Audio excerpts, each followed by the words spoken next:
Hello and good morning. Want to make sure that we're sounding good here. We're in our LA showroom right now. We did some videos this week with the amazing and incomparable Paul Jackson Jr., Raphael Sadiq, and Justin Derrico this week. So we were here doing lots of videos and coming to you from sunny Los Angeles, or today overcast Los Angeles, and he is in the background there. He'll be adminning the chat as we go. And if you haven't been a part of the live streams before, what we like to do is have opportunities for people to win cool stuff. And we have lots of great stuff today from one of our sponsors, which is our friends over at Diodario. And so we have some American stage cables from Diodario.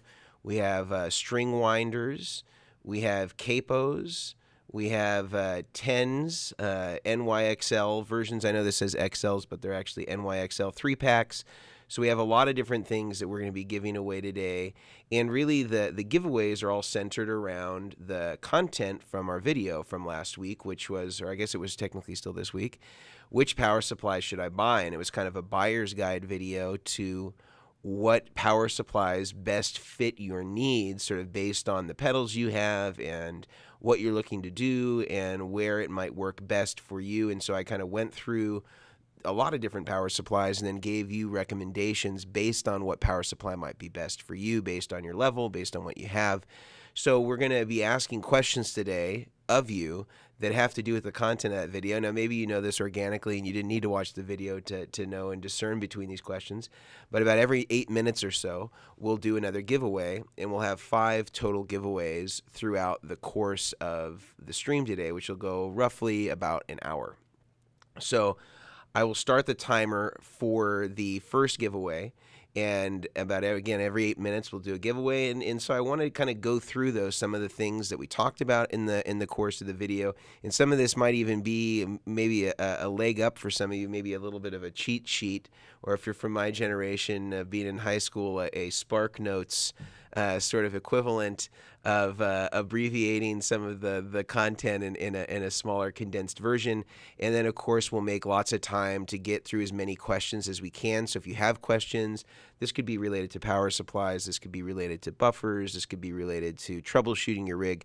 Make sure that you put those in the comments or in the chat, and we'll make sure that we get to those as quickly as possible, and we'll try to prioritize any super chats that come in if that's something that you're interested in doing, so that we can try to get everybody taken care of as much as possible. So power supplies we broke down in kind of 3 key areas. We looked at sort of what I consider to be the 3 main archetypes of people that would come to me when I was doing pedal board rig builds professionally for a living, and what we hear from people that are messaging us and DMing us on social media, and kind of identified these 3 people in sort of customers. So the first person is kind of the beginner, the person that maybe mostly has sort of ordinary 9-volt pedals, nothing out of the ordinary, maybe mostly analog, doesn't have any MIDI switching. They're all relatively low current, mostly 9 volts. Again, nothing that really requires anything out of the ordinary. The second customer is maybe somebody who's a little bit more intermediate in their pedal buying experience, and they maybe have some mixed voltages between 9 and 18 volts, have some things that have maybe different currents, maybe some higher current devices. And then customer 3 was kind of the person that was maybe a pedal expert, and they have a lot of the newest, latest, and greatest things. They have a bunch of varied voltages between 9 and 12 volts. They have stuff that's mostly high current, maybe over half the board, maybe requires 500 milliamps or more. Maybe you need to even combine outputs to be able to get double the current, to get maybe 1 amp or more if they're using an HX Stomp or some of these other devices that require a lot of current. And we kind of broke down what it would look like. Now, at the end, I also gave my picks in terms of what I thought was the best picks depending on what you were going for, whether that's budget, whether that's kind of bang for the buck, or whether it was something like, you just wanted the best and you didn't care, money was no object, and I gave my pick in there as well.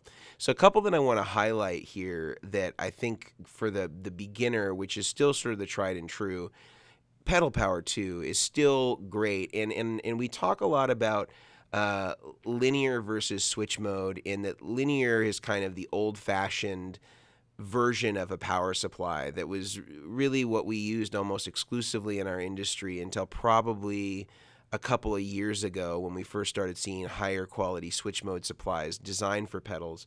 This was kind of the cornerstone.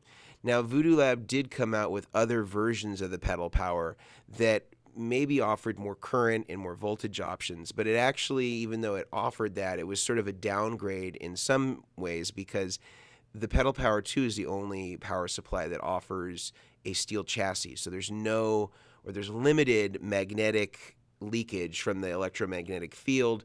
You're not going to get any of that into the pedals. Whereas when they went with the higher current versions, they couldn't use a steel chassis because they did have some drawbacks to the fact that when it draws more current, when there's more power used, it generates more heat.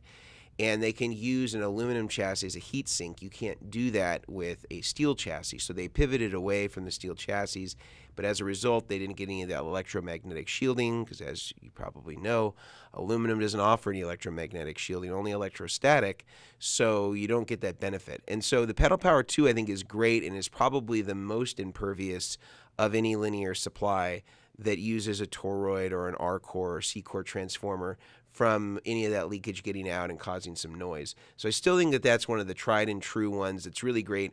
Another one I really like for kind of the entry-level person to pedals is the ISO brick. It's cheap, it's small, it's very lightweight, it is switch mode, you have some variable voltage capabilities, it can go beyond 9 volts if you needed to, and it's very, very easy to stash under a pedal board, and it offers almost identically the same number, actually more outputs. It looks like it's got 10 outputs, so you get a little bit more than a Pedal Power 2. So this one is also another great one and also is a good budget buy for people that are interested in that sort of thing. If they're looking for kind of a beginner to pedals, they want something that's, good price points, going to last them a while, is going to provide nice, isolated, quiet power to everything. I think that that's definitely the move. But before we go into the next kind of category of power supplies for kind of that intermediate person, I see we got people coming from all over the place: Orlando, Florida, Korea. We got people coming from Austin, Texas. Good to see everybody here. I want to take a couple of the questions that have come through so far, and then we'll continue on with it. So one of them is about the Fender engine room, and a lot of people actually asked about this in the comments when we posted this video. And so have you checked out the new Fender engine room power supply? It's a switch mode, has expandability like the CIOKS or CHOCS and Strymon, but has more power outlets. Yeah, so I mean, everything about it looks good on paper. I haven't seen one in the wild, and I haven't seen one in person. And I messaged Fender through our friends at Chicago Music Exchange to kind of make sure that I was getting it to the right person, kind of let them know about what we're doing on the channel and that we'd be interested in reviewing it. And there's a lot of people that are also interested in asking about it. So I haven't heard back from them about that. But even if they weren't to respond, eventually I'll just buy one if I need to kind of figure out what it is that it's doing. But it looks like it's promising. I just can't validate that from experience that it's good or bad. But it seems like on paper it looks like it's a viable option from what I can tell. Let's see, what else do we got here? This is from John. Will there ever be a Vertex interface collection for purchase? There definitely will be, and we're working on it now, and one of them will be incorporated into the pedal boards so that you can add a buffered interface option that has 5 jacks per side, and it'll have an input buffer, output buffer for mono or stereo, and a buffer on a return for a 4-cable method or a wet-dry or wet-dry-wet. So it would give people a lot of different options there, have transformer isolated outputs for the stereo signals. So that will be something that will have a built-in option with the pedal boards that you can purchase or upgrade to, and then we'll also have a standalone version that's more like an ordinary pedal size that's obviously in our kind of custom enclosures that will offer a similar feature set that people can, again, they can use and buy that will provide them everything that they need. Let's do one more, and then we'll do our giveaway because we only got about 55 seconds left until the next giveaway. Let's see. I'm sorry, I can't read the writing here. I just see the TV, so we'll go with TV. Is it okay to daisy chain 2 or 3 drive pedals? Drive pedals are TS9, Morning Glory, and Archer. So ordinarily, most analog distortion pedals, you're not going to have any issues with daisy chaining them. If they're low current analog overdrives, those are going to be the ones typically that you're going to want to combine because they're not going to have much issue. Now, it's always best to try. Sometimes the Klon style stuff can get a little sensitive because it's got a charge pump in it to bring it up to 18 volts.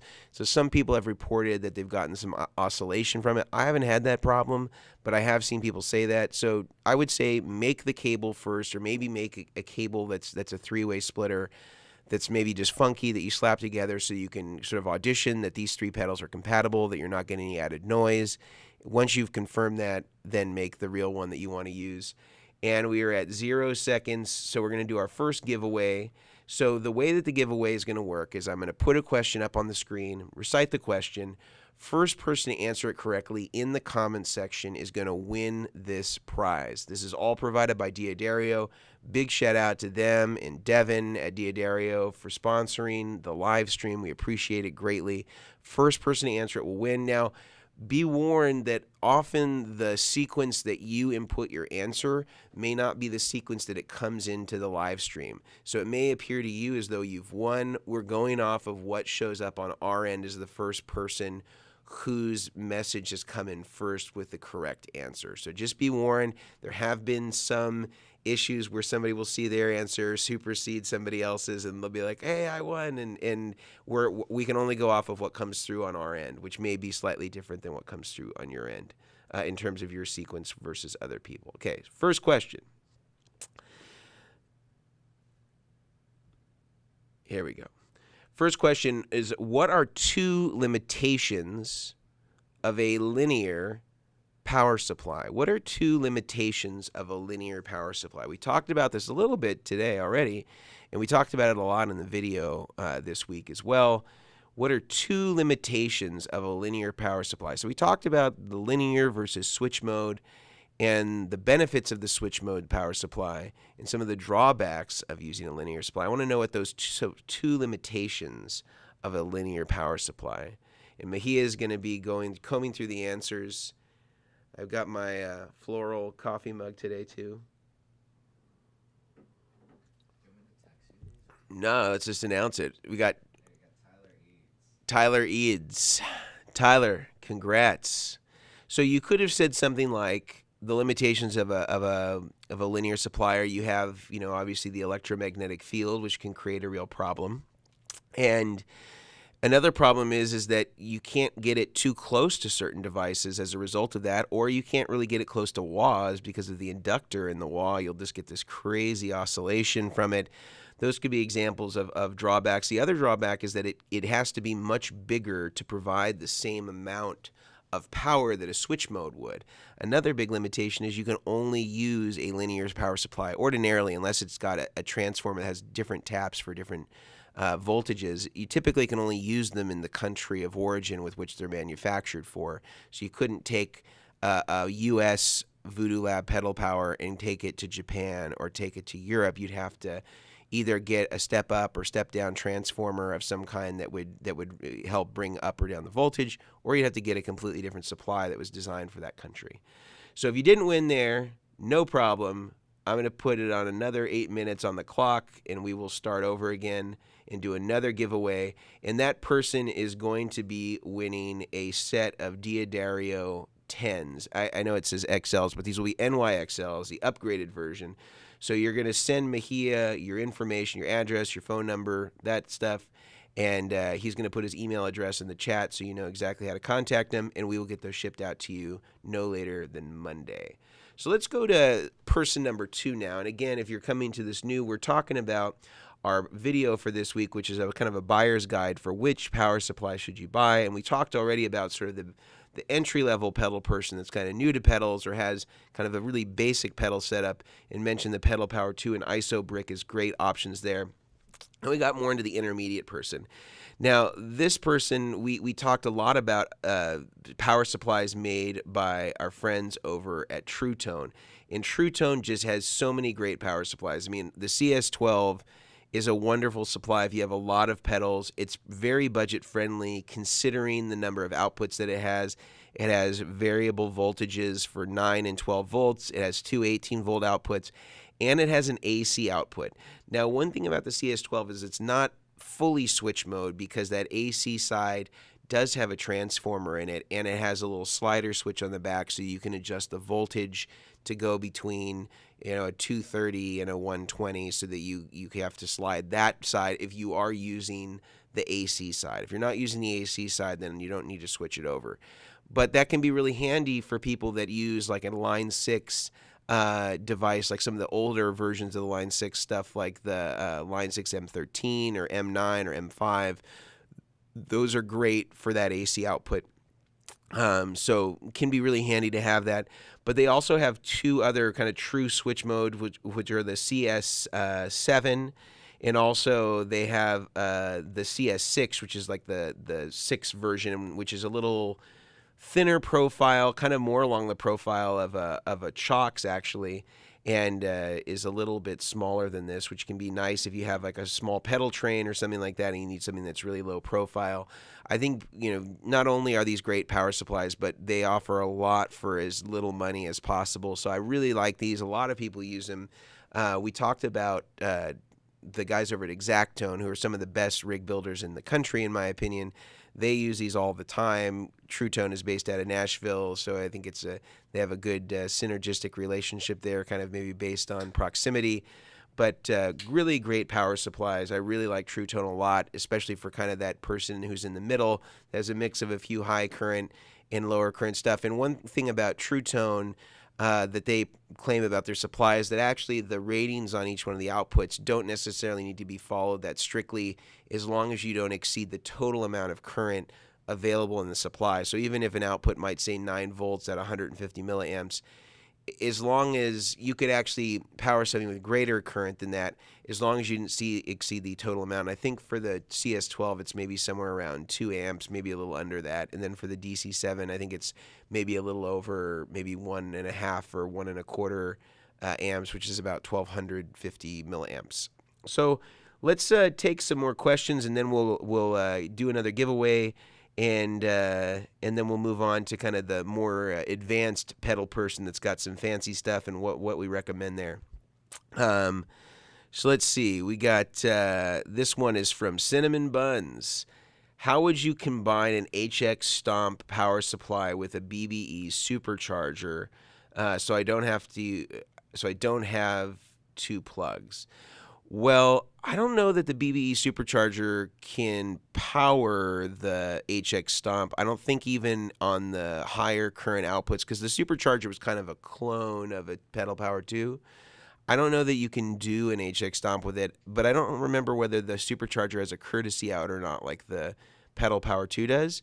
If it does, then I think what you would do is you could actually just use the supply and plug it into the courtesy out, and then run it into the HX Stomp, and then you would just have the mains connected to the actual BBE supercharger. But I don't remember on the supercharger again if it has that courtesy out. If it doesn't, let me know, and we'll circle back to that and try to figure out another solution that might be better for you. This one is from Luis. Do you know about the Moore Macro Power Series? No, a couple people asked about that, and I don't have much experience with them. And I know that I'm familiar with their pedals, and I know that the company exists and all that, but I haven't seen their power supplies or got a chance to see kind of how they compare noise-wise. So I don't have a definitive comment for you, unfortunately, Luis. I'm sorry about that.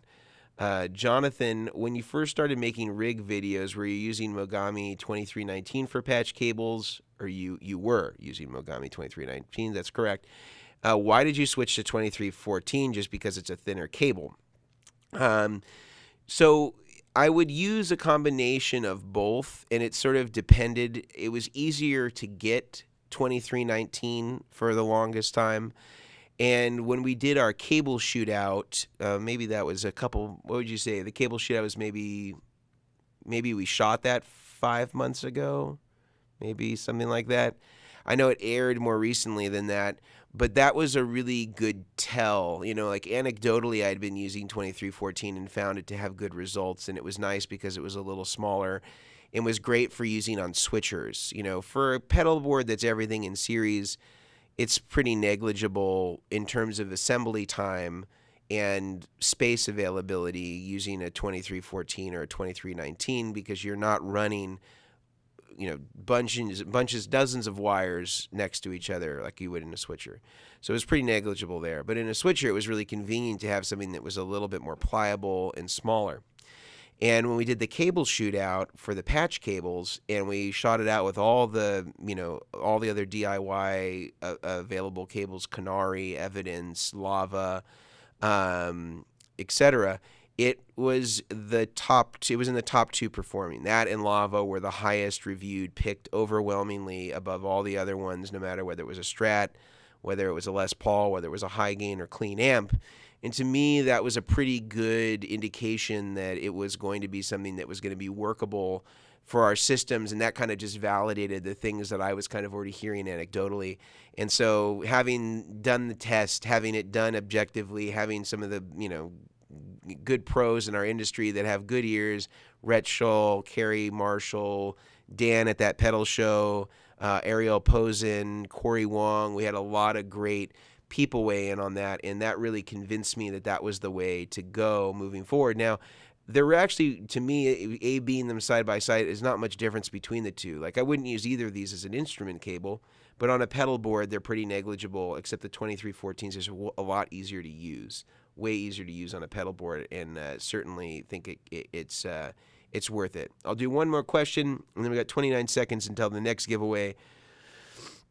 This is from Tyler. If a pedal has a power voltage regulator, Chase Bliss Condor, can I run 18 volt power into it? That's the only open power slot left. Well, I think it depends on what it is, because some pedals, maybe they'll have some protection against 9 volts where maybe they can tolerate it, or maybe they can tolerate it for a certain amount of time before they have a problem. If the pedal is not rated for 18 volts, I wouldn't chance it, especially when you have an expensive device, like a Chase Bliss pedal. That's not going to be something that would be, easy to replace, or potentially it's easy to replace for them, but it's not going to be for you, and it's going to require you to send it in. Now, a cool option, and I know we're out of time for this, but let me just give you this option real quick before the next giveaway, is True Tone makes a step down DC voltage converter for their 18 volt outputs, where it takes 18 volts and brings it down to 9 volts. And it's a lot easier way to do it than modding your power supply internally to make it 9 volts. So I would just recommend going over to True Tone, buying that step down from 18 volts to 9 volts, and you'll be just fine. You can use your 18 volt output. It'll bring it down to 9 volts. Very simple, very easy, totally safe. I would recommend checking that out instead of trying to compromise and potentially damaging the pedal. So let's go to question number 2. If you're new, if you just got here, the way that this works is I put a question up on the screen. Again, it's related to our video that released this week, our buyer's guide around power supplies. And if you are able to remember the answer to this, or maybe you already know the answer to this, you're just a super smart guy or gal and you know all this stuff, you'll have a chance to win a free item. And so we're going to be giving away a string winder from D'Addario, shipped directly to your house from us. And if you answer this question correctly, you're going to win a free string winder from D'Addario. I'm going to put the question up on the screen. First person to answer in the chat wins. So the question is, in what countries can you not use a switch mode power supply? Or another way to say this is, what countries cannot? Yeah, I think this sounds sort of right. I don't know the diction here. Is there any where, like, what countries are you not able to use a switch mode power supply? What countries are you not able to use a switch mode power supply? Michael Wagner. This was a trick question because you can use them anywhere. There isn't any limitation. We decided to throw a little curveball. So congrats to Michael Wagner. Michael Wagner, make sure you hit up Mahia He's going to put his email in the chat. And if you didn't win, no problem, because we're restarting the clock in another 8 minutes. We'll have another giveaway going. Thanks to our friends over at Diodario. Shout out to Devin at Diodario. Thank you for all the great stuff for the giveaways. Let's move on, going back to talking about our video for this week about power supplies and which one you should buy. We talked about the first two kind of customers, more the beginning person that's just getting into pedals. Maybe they're an advanced player but don't have any really, high current, high voltage pedals. We talked about sort of the intermediate person that maybe has a mix of a few high current, high voltage, or different voltage pedals, and a few that are kind of the ordinary analog. And now we're moving on to sort of the person 3, which is like the person that's got all the latest and greatest stuff. Has got a bunch of Strymons, got Eventide, HX Stomp, HX Effects, all the fancy stuff, and needs to have a power supply that can maybe be expandable, that can have variable voltages throughout. And there's a lot of good options here. So one that we talked about is the Pedal Power 3. This is the first power supply, or I should say power supply where it's got the mains on it. That's more of kind of the standalone supply that Voodoo Lab has made. The Pedal Power 3 and 3 Plus are absolutely excellent, and it's amazing because you can expand them with the X-Link, and you can use things like the X4 or things like the X8, so you can expand upon them even more to get 4 or 8 more outputs in addition to what's already on the Pedal Power 3 or 3 Plus. So this gives you a lot of expandability to be able to power everything, give it an isolated output, and you got 500 milliamps per output. That's really, really handy, and you got a few options, again, to change voltages on there. That can be a really great option for people that are fans and Voodoo Lab loyal, which there are plenty of. Another one that I think is really excellent that we use quite a bit are the Strymon power supplies. So, of course, the Zuma, and you have 2 outputs on the end that can go between 12 and 18 volts. And then you got their extension supplies like the Ojai, or you have the Ojai R30, which gives you a couple of more variable voltages. And we actually used a Zuma and an Ojai on the recent Paul Jackson Jr. rig build. If you've been following us on Instagram, I've been kind of documenting some of that stuff. And these are all really great supplies. And then, of course, the one that I think is really great and maybe a little underrated are the CIOKS supplies. Now, CIOKS has a DC7, a DC8, a DC, or I guess they're not called DC, they're just CIOKS 8, CIOKS 4, CIOKS 7. And these are great switch mode power supplies, super low profile. Now, one drawback that some people don't like about these is that they use RCA plugs. And you can kind of see on the 4 there that it's got those RCA plugs instead of the ordinary 2.1 millimeter barrel connectors. Now, I would say I know this is unusual, but it's actually a way better quality connector than a 2.1 millimeter barrel connector. It's much more reliable, makes a much better contact. And it's just kind of happenstance that it was a 2.1 millimeter that became the standard when we started to include, power supply jacks on the actual pedals themselves. It could have just as easily have been RCA if somebody else had been faster to the game than Boss, who was kind of the guys that pioneered that particular type of power jack. But it's actually that the RCA is much more reliable connection. It's much sturdier. I know it's not exactly the standard, and sometimes that scares people off, but it's great. But the other thing that's wonderful about the CIOKS is, as you can see, every single output is available to move between 9 and 18 volts. So for somebody who's building a rig, it's so convenient because you don't at all have to be concerned about where the power cable is routing into the power supply. And sometimes that can be a real bear when you're wiring up a rig and you're trying to get everything wired in perfectly and make all the looms look nice and neat. And then you're like, oh crap, this cable doesn't reach and that needs 18 volts, or this cable is too long and that only needs to go to 9 volts. You don't have to make that distinction here. Every single output is available and capable of doing any of the voltages between 9 and 18 volts. The 9 volts are 660, and then if you go up to 18, you lose a little current.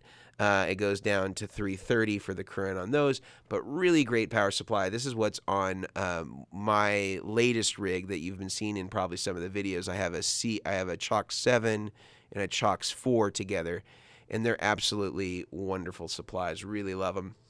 But let's go and take some questions, and then we'll go to my picks of best bang for the buck, best budget, and if you hear some noise, there's a train that just goes like, we're like basically parallel to the Burbank Airport, and there's a train that kind of runs right in between us and the Burbank Airport.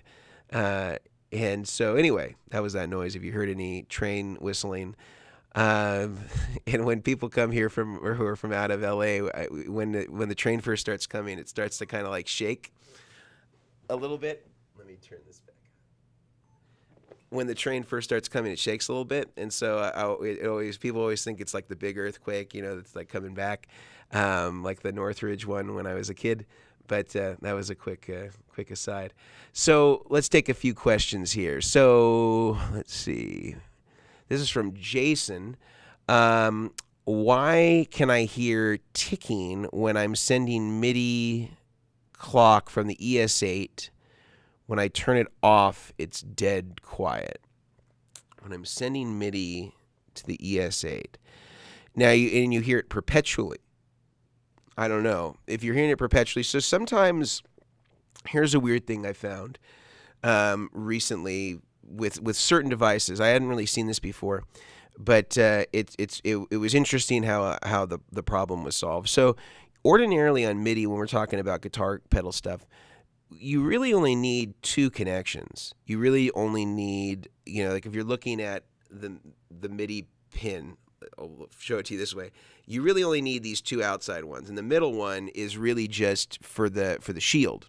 Now that shield, technically, you could get away with not connecting it. You wouldn't want to do that, but really it only should be connected on the output side, the MIDI output side. On the MIDI input side, that shield shouldn't be connected. Now we're depending on most pedal companies to make that distinction internally in their pedals so that only the outputs have the shield connected, but on the inputs, the MIDI is, or the shield on the MIDI is floated. Now, because you can't easily manufacture MIDI cables that are directional, that indicate which one is going to the input and the output, they disconnect the shield on both ends. I ran into that, and I thought, well, it's probably just negligible and not really that big a deal. Although recently, I did have a similar problem to this with one device, and when I cut the shield away, it solved the issue. And I'm wondering that maybe on some of these devices, it may not even be the ES8, it may be the device, because I know that the ES8 is done to the MIDI standard. A lot of companies have been getting away from this MIDI standard, even though they're using that protocol and not exactly following it to a T. And this isn't a problem necessarily. Some people are coming up with creative ways to use it. Chase Bliss and Maris are coming up with creative ways to use it. Empress are using creative ways, but they're not exactly following the MIDI standards either, and they're doing different things with how they're assigning the TRS cables to do the MIDI.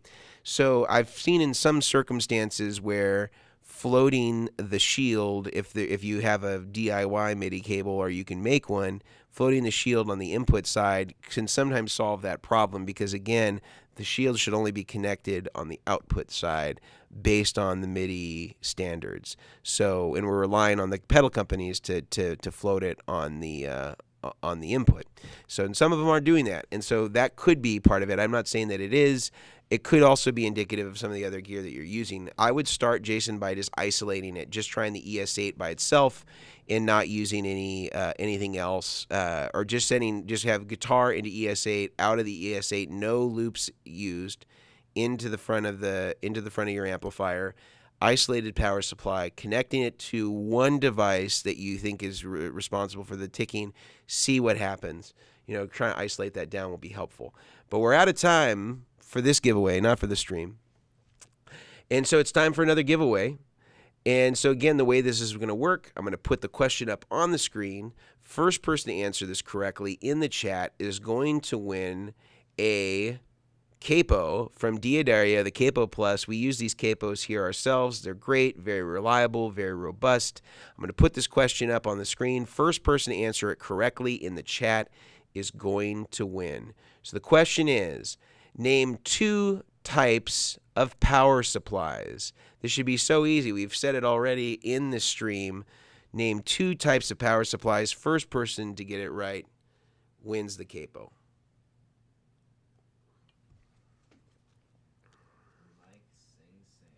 Mike Sing Sing. Congratulations to Mike Sing Sing. You won a Diadario capo. But if you didn't win, don't worry, because we have another giveaway happening in 8 minutes. We're going to have more things to give away, so stay with us. So again, getting back to our video for this week. That's not the video for this week. Getting back to our video for this week, our buyer's guide to power supplies.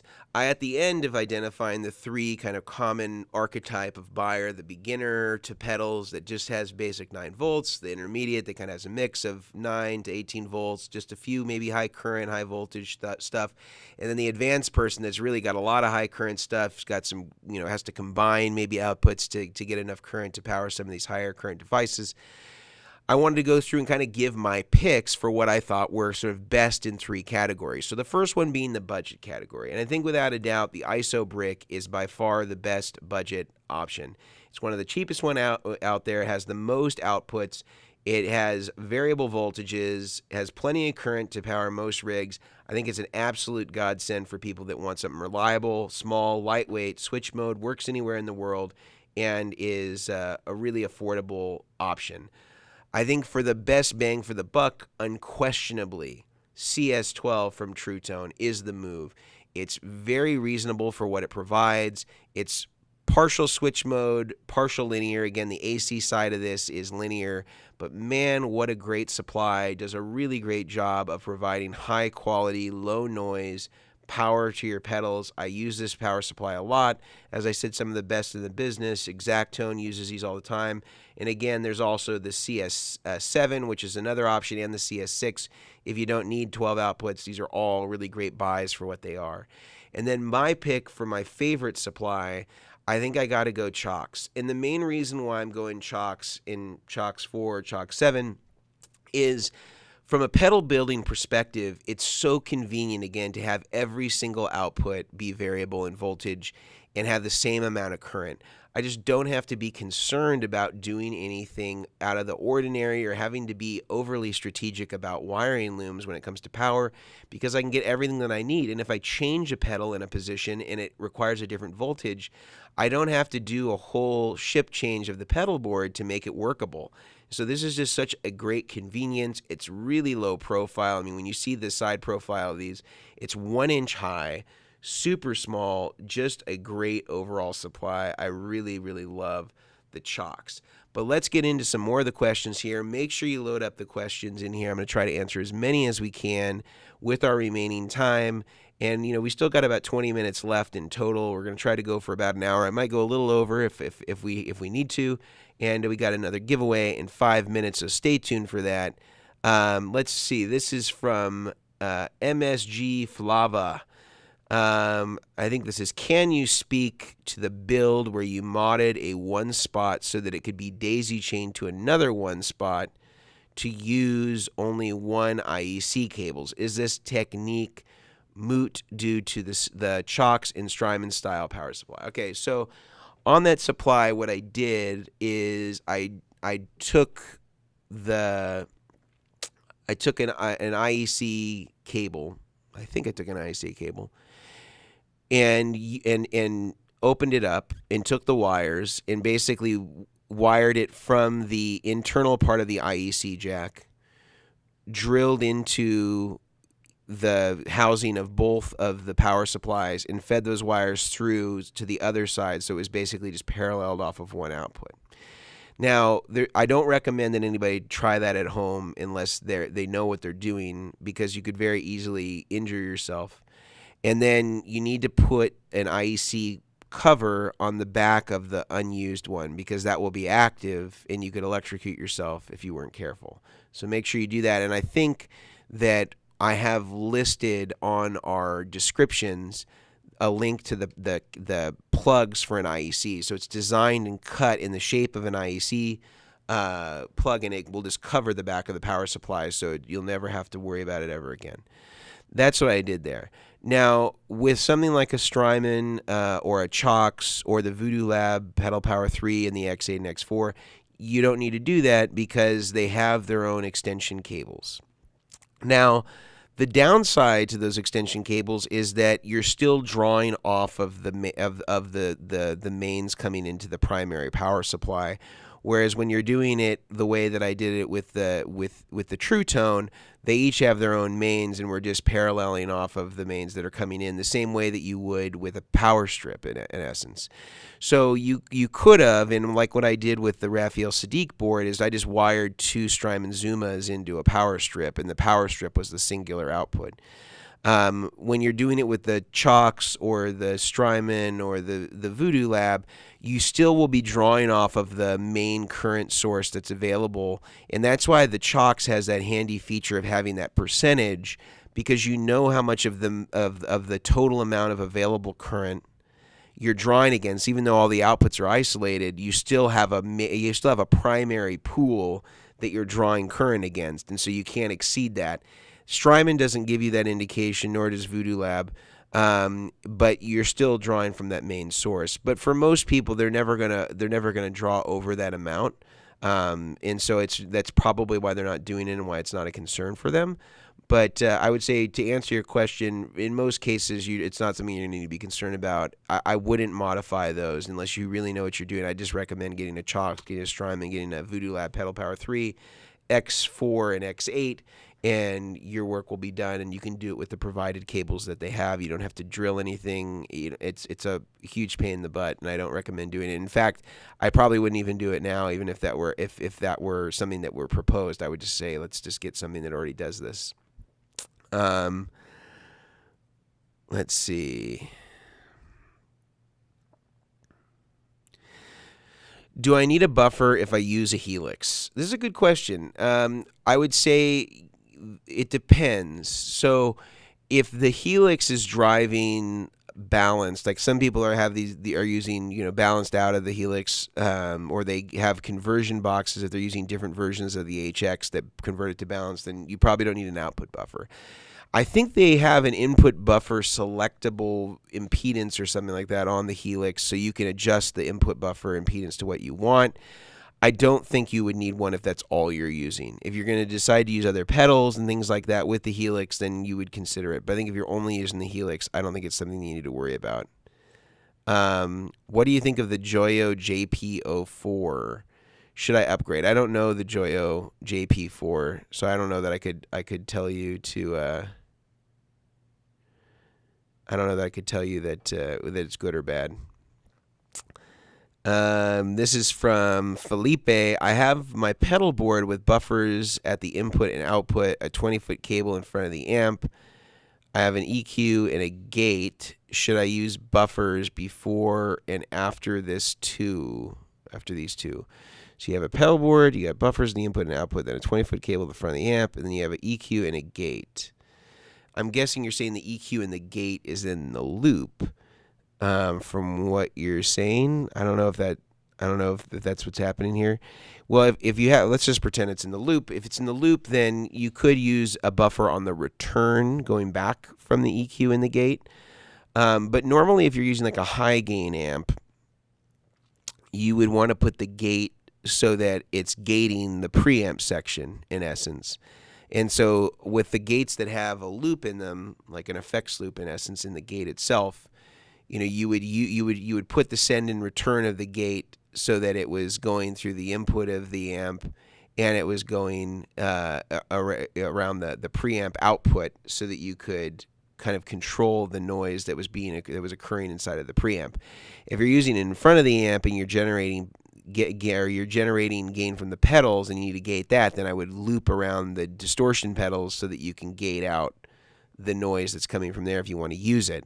The EQ you could put after that if you're wanting it to be an EQ of the frequencies that are in there and you don't want it to be affected by the gate, and you want to maybe use that to make up some of the loss or some of the dullness that sometimes can be part of using a gate, can sometimes dull some things in a way that's not so musical. So I think it just depends on where you're using it. I just need to understand your question a little bit better. But it's time for another giveaway.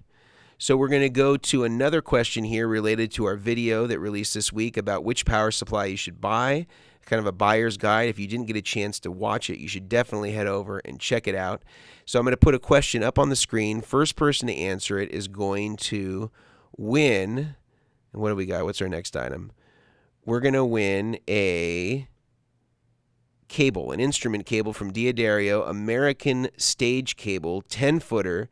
This is a great cable. In fact, when I built Robin Ford's rig, he loved this cable so much, we had to wire the whole entire pedal board with this instrument cable on his pedal board. So great quality, great sounding instrument cable, very low capacitance. So I'm going to put the question up on the screen. First person to answer it correctly that comes in through our end, not on your end, in the chat, will be the first person to win. So the question is, name a power supply that allows you to switch every output from 9 up to 18 volts. This should be easy because we talked about it already. First person that gets this correct.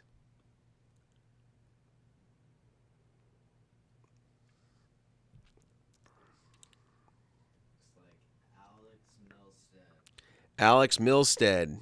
Congratulations to Alex Milstead and getting it. Now the only answer here was CIOKS, because as we know, every single output, you can use those dip switches to adjust between 9 and 18 volts. You can go 9, 12, 15, or 18 volts. So pretty handy there.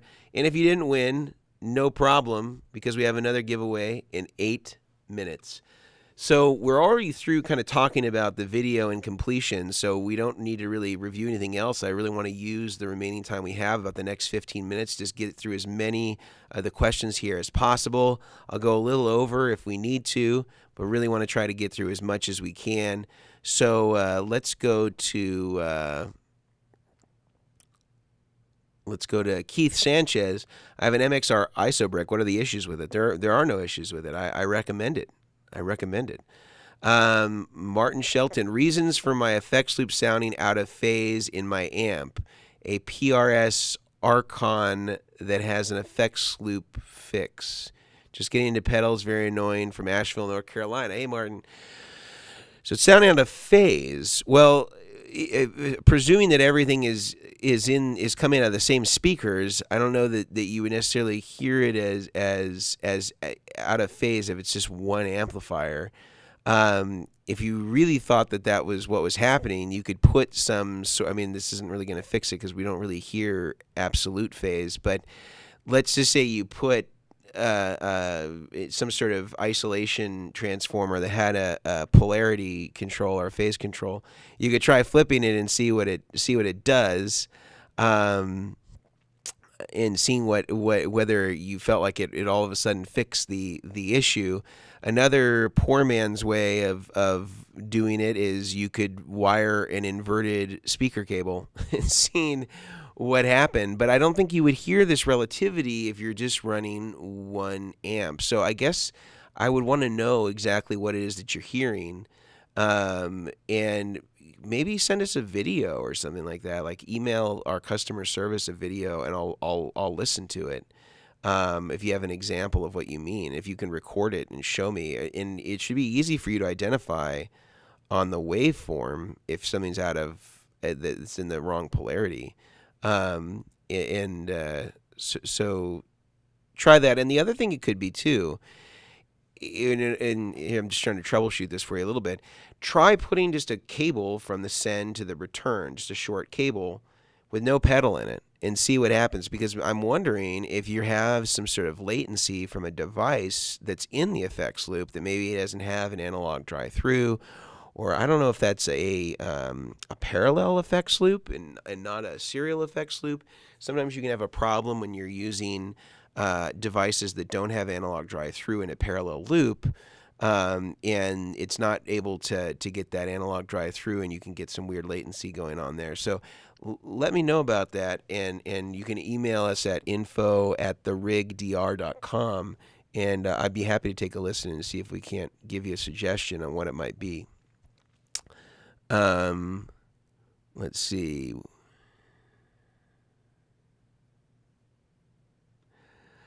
All right, Felipe, I have patch cables with a capacitance of 10 picofarads. 10 picofarads, I think it's per meter. That seems really low. I don't even know that I've heard of any that low.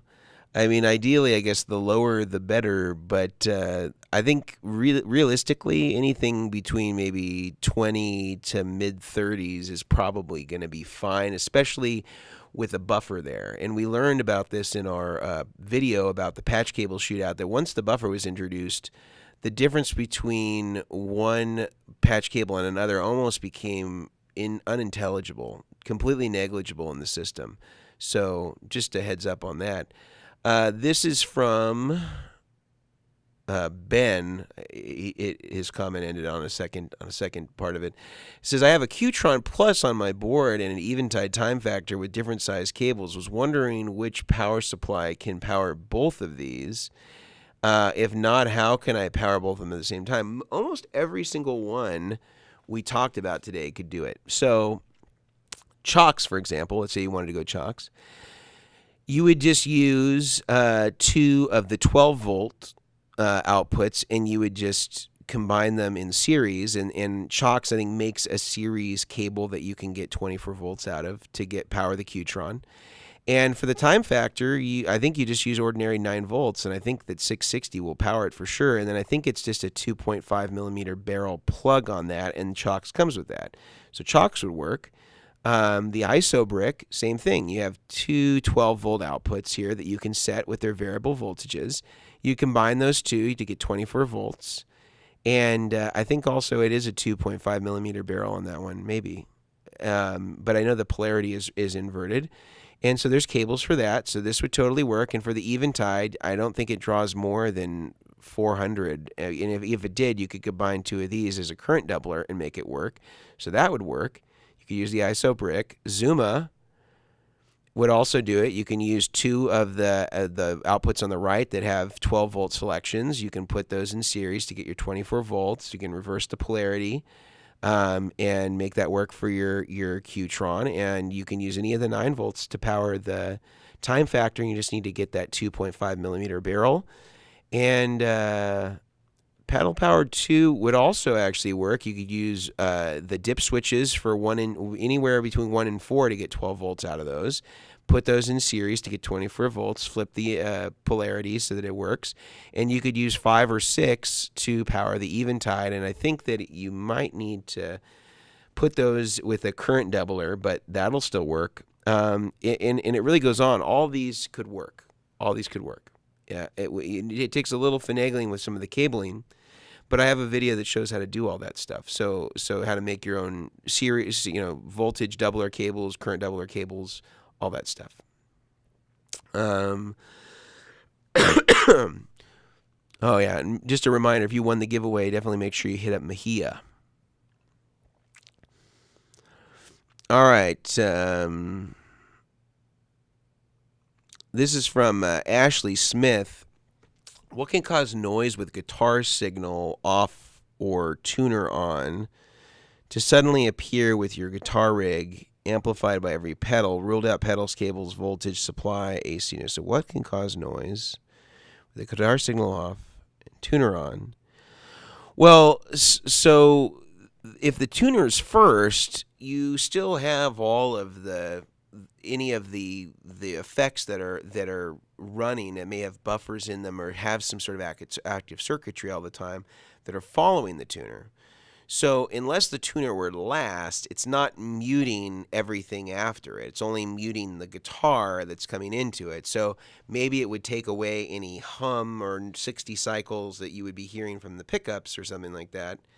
But it wouldn't be turning off any of the active circuitry in any other devices. So if you have a bunch of Boss pedals or other devices that have buffered outputs that are not necessarily high quality, and most aren't, you would still have all that noise in series. You would still have all the interconnections and any noise or RF that could be picked up by those. So it could very well be having to do with your equipment. And the way that you could test this to see that it is having to do with your equipment is just go out of the tuner directly into the input of your amp and put it on mute. And if you still hear white noise, then it would be something that would be coming from the preamp in your amplifier itself. And if the noise is totally gone, then it's being something that's created after the tuner, because the tuner is only muting the guitar that's coming into it. It's not muting everything after it. Those are still out there. So that could be a good test. But it's time for another giveaway. So let's get to that. So I'm going to put up a, what am I going to put up? I'm going to put up a question on the screen. And on this question, it's going to ask you something about the video that we released this week, and also maybe some things that we talked about which power supply should you buy, and we've covered a lot of this stuff. And if you answer this question correctly, you're going to win. What's the one other item that we have today, Mejia, that we didn't already give away? Is that another set of 10s?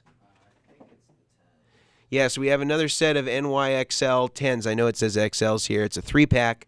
NYXLs, the highest quality string that D'Addario makes. We use them on almost all of our guitars here. Some of them use 9s, but they're still NYXLs. So you'll win those for free, shipped to you for free.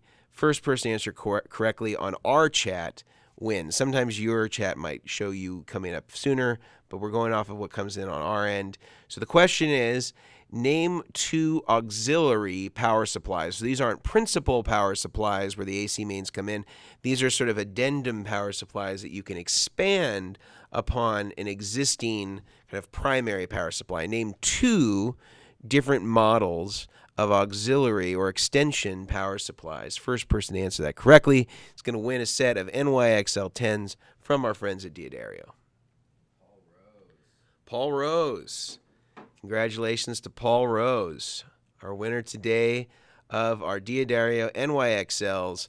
I'm going to take another 5 minutes or so, go through as many questions as I can, and then we will finish up our chat and move to the private chat for those who are supporting members either through Patreon or through the rigdr.com. And if you're interested in either of those things, you can head over to the rigdr.com where we offer private services, where we have one-on-one weekly live streams. We offer one-on-one coaching. There's all different sorts of benefits and things like that that you can get there. Also on Patreon, we have several different tiers and levels of membership, as low as $5 a month. It also includes deals and discounts, exclusive releases for Vertex, or availability to exclusive releases before they hit the market.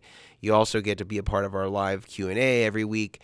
And we even have a free account. If you can't afford any of those, you can just email us at info@therigdr.com. We grant 100% of the requests for free accounts, so you're welcome to come there. And if you can't afford it, just ask for a free account. We give everybody a free account if they ask for one, no questions asked.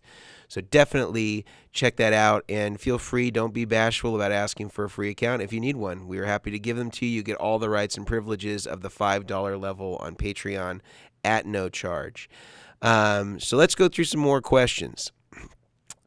So I recently purchased a Walrus R1 and an JHS Morning Glory.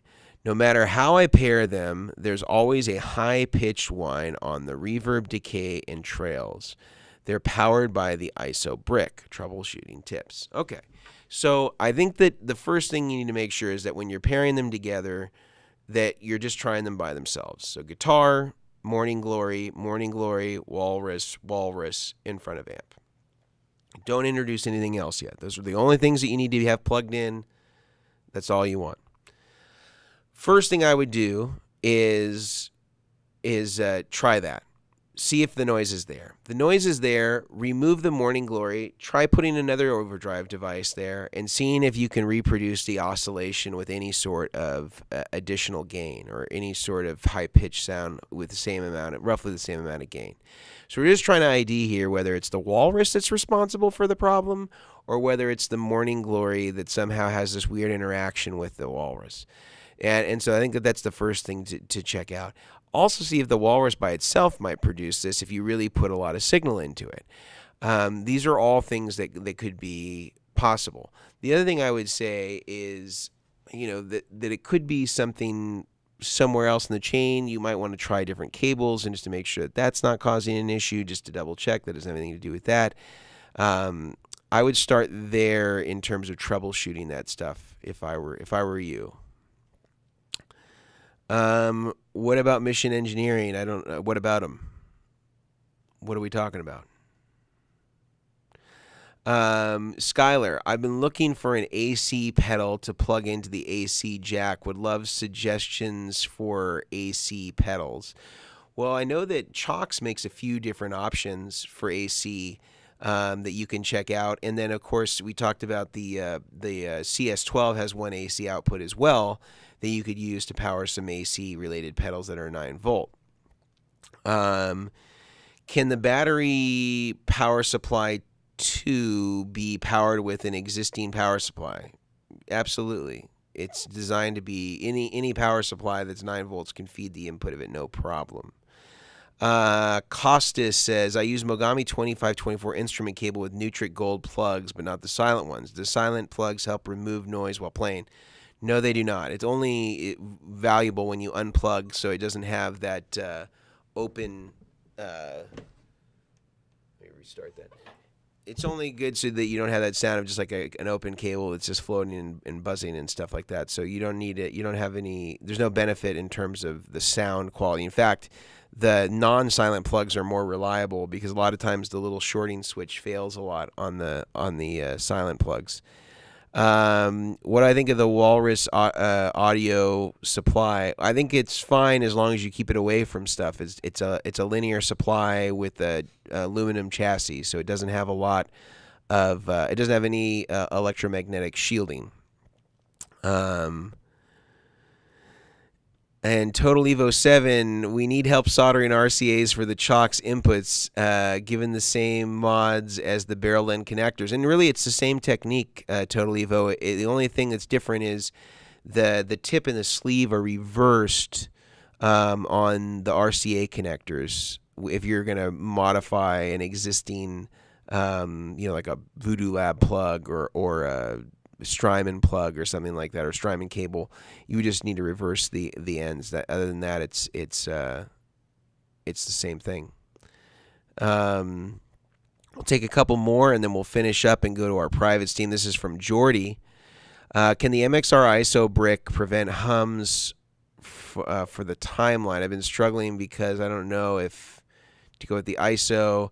Yeah, the ISO brick is going to be fine. The Walrus is linear, so that's going to potentially present more problems for other pedals. I would go with the ISO brick because it's a switch mode power supply. Malik, oh, got it. He's clarifying some of the rules. Favorite beer? I don't drink. Surprisingly, I know I look like a guy that would be drinking beer, but I don't drink at all. So I don't have a favorite, and I'm pretty uneducated with all the fancy beers out there. But I drink coffee religiously, and right now I got Commissary coffee from here in Burbank, which is really good. I even got Mejia a bag of their Rwanda natural, so he can have that for home because it's so delicious.